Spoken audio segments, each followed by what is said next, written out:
Duan Jiaxu offered Sang Ji medicine for her allergic reaction and checked if she felt better.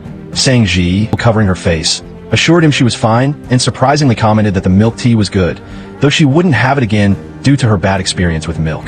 Duan Jiaxu recalled giving her milk before, but Sang Ji quickly claimed her classmate drank it.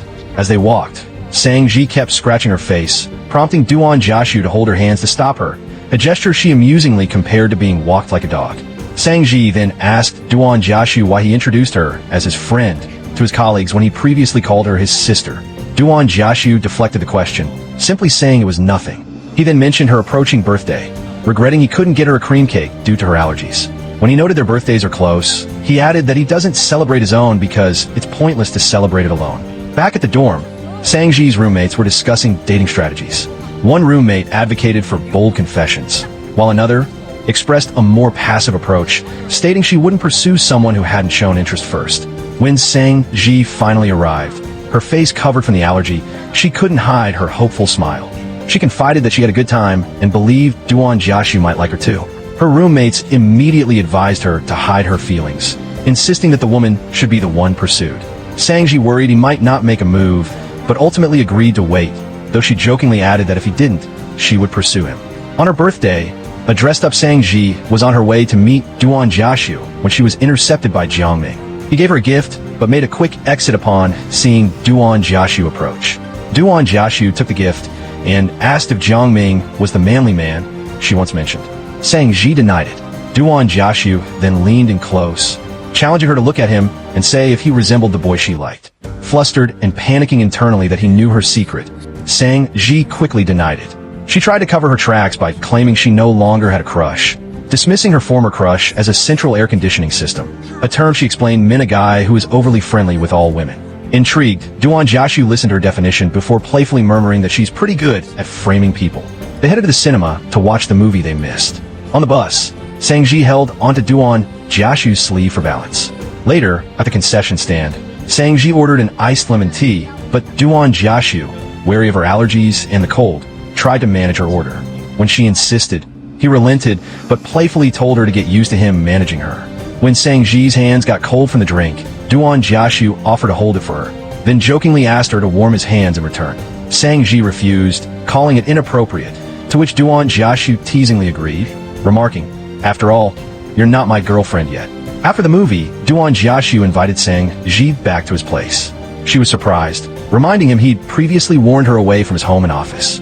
He explained that Jiang Ying had shown up unexpectedly that day, and he had acted hastily out of concern for Sang Ji's safety, leading to the misunderstanding. They both apologized, clearing the air.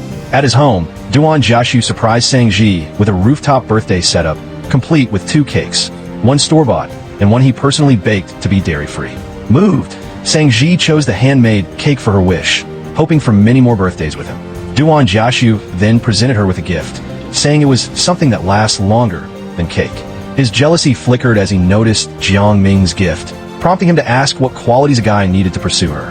Sang Ji listed being handsome, good-tempered, taller than her, and having a sound moral compass.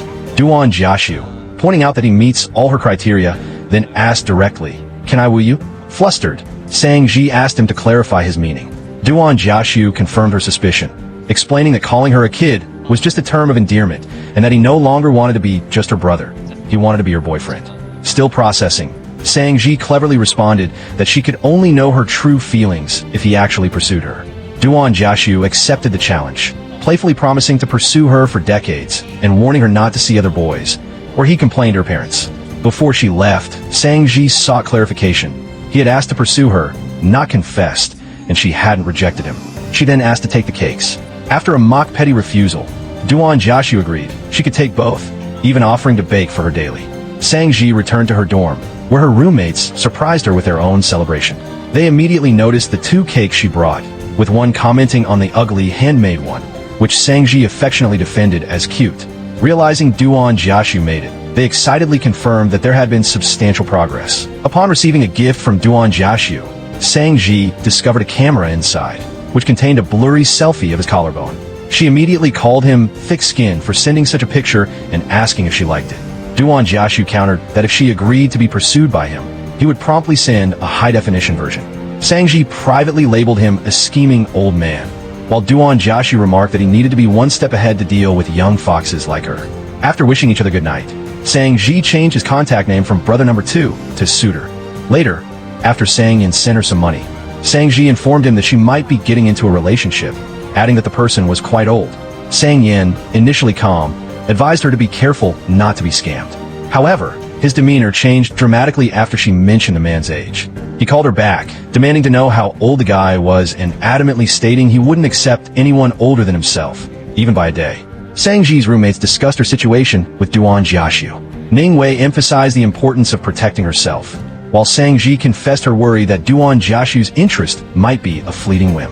Ning Wei reassured her, suggesting that given their long history, his intentions were likely serious, and proposed that Sang Ji test him. Soon after, while wearing a bracelet Duan Jiaxu had given her, she received a text from him asking if she was free the next day.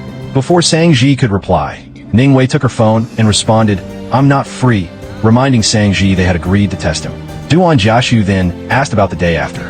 Sang Ji, adhering to the test, replied she might not be free either. Puzzled, Duan Jiaxu consulted his colleagues, who suggested such a response meant it depends on your performance.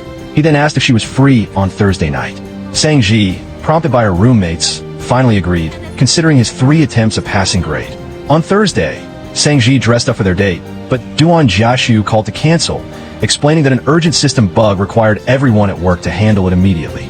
He canceled again on another occasion, citing a colleague's issue that necessitated program changes.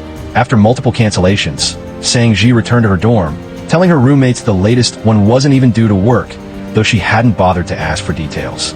Her roommates were outraged, arguing that he wasn't putting in enough effort.